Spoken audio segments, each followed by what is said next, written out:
My name is Marie McCoy, Executive Director for Christian Voices for Life. When I think about poverty and oppression in Africa, or 1 million children losing their lives to abortion every year in the United States, I can feel very helpless. But those abortions happen one at a time, and some of them are happening within my own community. There are some things that we can all do to help prevent abortions, both within our own community and in our country. That's what I want to talk about today. Building a culture of life. What can one person do? Well, the first thing we can always do is to pray. We can always pray, and it's important to do so. The second thing we can do is to speak life, and I'll be spending the most time on that item. We can maintain a general attitude of respect for life in any conversation, but also be willing to talk specifically about abortion and euthanasia with our family and our friends, anyone we come in contact with, to educate, to encourage, to help those who might be dealing with a decision to get the support they need to make a decision for life, and also to help those around us who are not pro-life to become pro-life. Thirdly, we can support the organizations who are doing pro-life work so that they can carry out their mission, whether it is to support individual women, educate, or to affect public policy. And finally, last but not least, we can vote pro-life. We are blessed to live in a democracy, and collectively we have the power to change our leaders and our laws, to change our country to be a country that respects the sanctity of human life. Okay, let's begin with prayer. Rather than just talking about what to pray for, please just join me now in this prayer. Dear Father, Creator of all life, please give those who are faced with the temptation of abortion the support, the courage, and the grace they need to choose life for their child. Help all who have participated in choosing abortion come to know your healing and generous mercy. I ask that you grant those involved in performing or promoting abortions a conversion of heart and the courage to cease their involvement. Please open my own heart to follow whatever way you are calling me to help build the culture of life. And we ask these things in the name of your Son, Jesus. Amen. Okay, speaking life is what I said I was going to spend the most time on. The first thing you can do is to educate yourself on life issues. There is a whole body of information that is not taught in school, it's not in the mainstream media, and the average person would just not know these things unless he has an opportunity to educate himself. So how can you do that? Well, there are a number of tools available. Basic information on life issues, as well as details on many individual topics, is available at the Christian Voices for Life website. We also publish a weekly email with a little bit of information each week.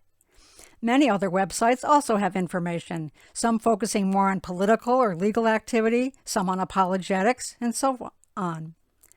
Christian Voices for Life also has our Voice for Life training and the reading material associated with that. That training includes a lot of background information as well as apologetics. A summary of Catholic Church teaching on various life issues can be found at one of the Respect Life pages of the St. Lawrence Catholic Church website. As far as keeping up with current events and news, I've listed some websites where you can sign up for regular emails. So, when you have some knowledge to share, you can talk to friends, family, coworkers, neighbors, everyone you come in contact with. It's particularly important, of course, to teach your children. Show them the models of children in the womb. Talk to them about how when God first created them, they were very tiny inside their mom's womb, and then they grew and grew until they were ready to come out and be born. Sometimes when we're around family and friends, we might not want to rock the boat. If we suspect that they might not be pro-life, we don't want to risk some kind of conflict. So there may be people in our lives that we just don't even know if they're pro-choice or pro-life. So if we want to help the pro-choice people around us to become pro-life, we have to be willing to bring up the subject and find out who they are. We especially want to bring up the subject around 15 to 25-year-olds or the parents of 15 to 25-year-olds. That is the age range that is most susceptible to the temptation of abortion. So, in order to speak life, there are certain general attitudes we want to maintain. First, life is always a gift. Whether a person is young, old, poor, handicapped, life is always a gift from God. If people are suffering with poverty or pain, we should work to eliminate the poverty or the pain, not eliminate the people. We always want to express concern and care for the mother as well as for the child. We want to be very clear that we're not choosing sides. We are not just wanting to save the babies without caring about the mothers. We love them both. Abortion will harm them both, and we want to prevent both of them from suffering from the effects of abortion. We also want to refrain from judging anyone who has had an abortion or who has been involved as a parent or a partner in an abortion decision. Only God knows the whole story. If someone does confide in us that they've had an abortion, we can say something like, "I'm so sorry that you were in a situation where you felt you had to make that choice." And of course, we always want to encourage sexual integrity. Many abortions happen because of pregnancies occurring outside of marriage.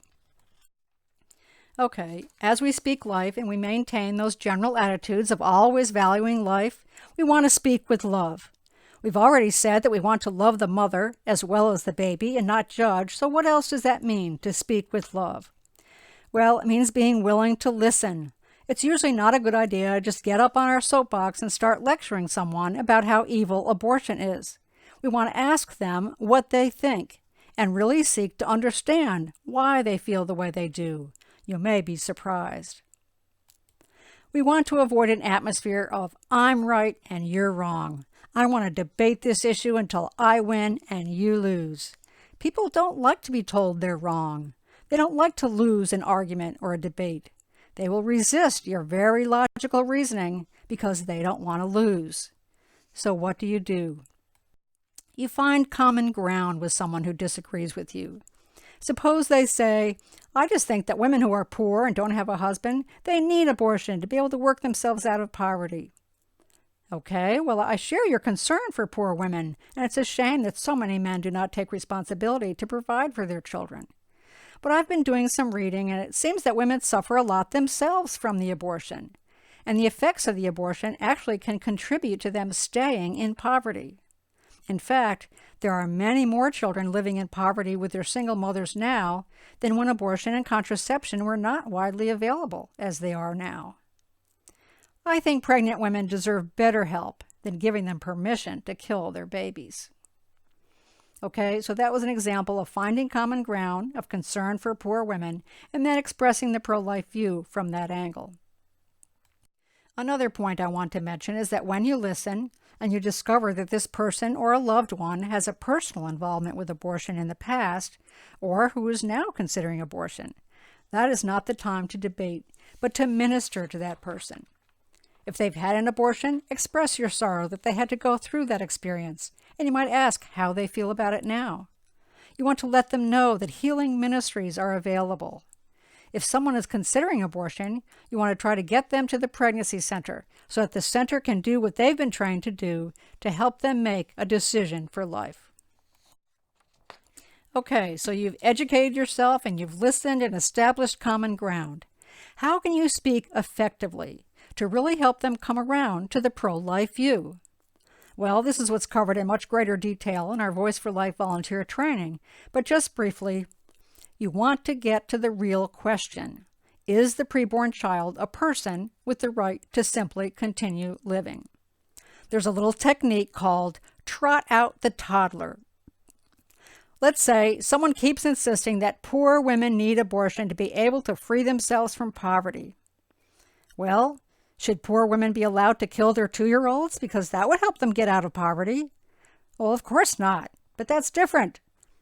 Well, how is it different? Isn't that the real question?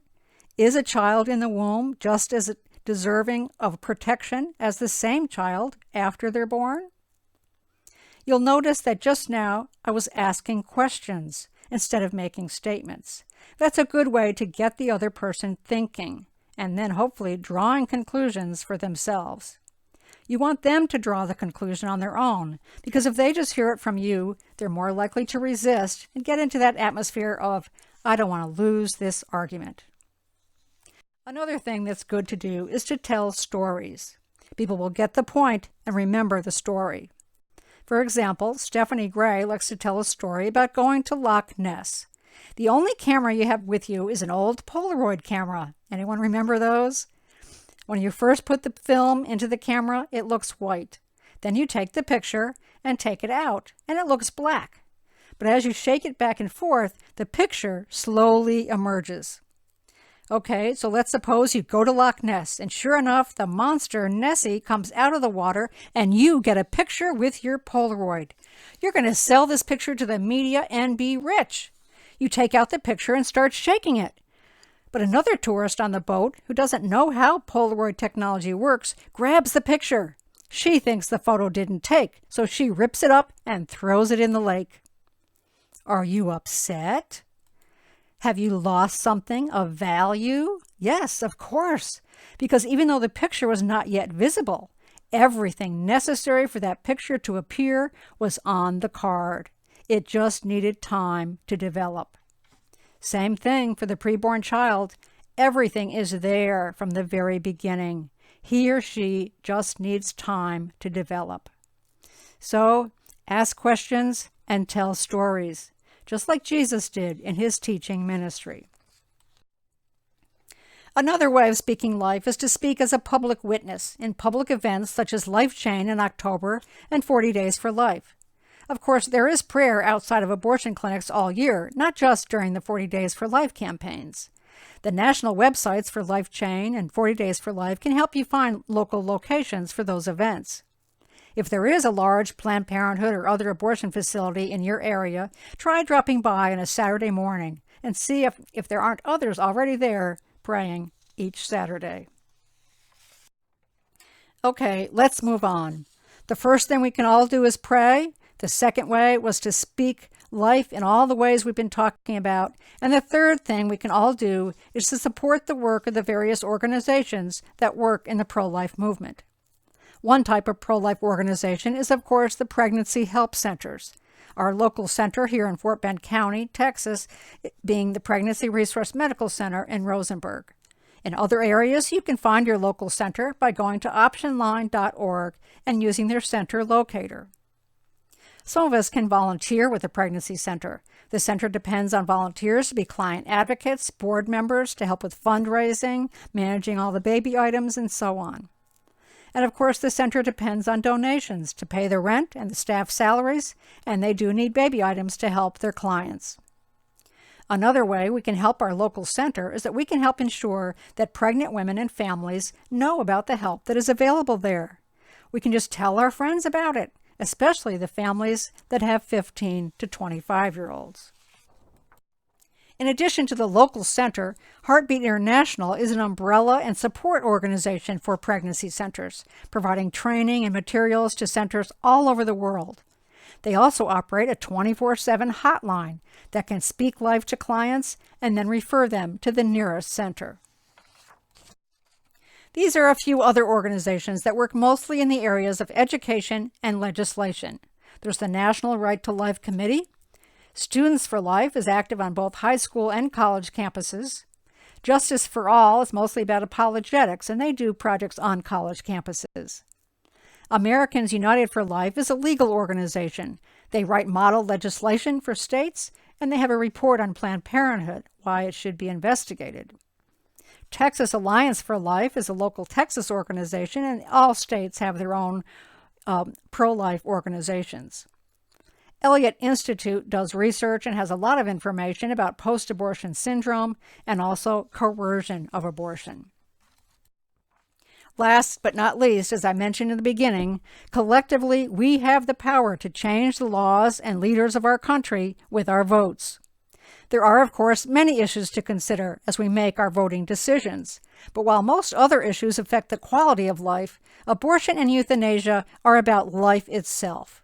The position of President of the United States is particularly important because it's obviously a very powerful position, including the veto power, but also because the President appoints justices to the Supreme Court. State-level legislation is also important, so we should be sure to vote pro-life at all levels. So, to summarize, we can pray, we can speak life to the people around us, speaking with love, and speaking effectively. And we want to take advantage of opportunities to publicly witness to the value of life. We can also help to build the culture of life by supporting pro-life organizations in their work and making life issues a priority in our voting decisions. Abortions happen one at a time, and by doing these things, we can help build a culture of life one step at a time, and most particularly as we help our pro-choice friends one at a time to become pro-life. Thank you very much for your attention.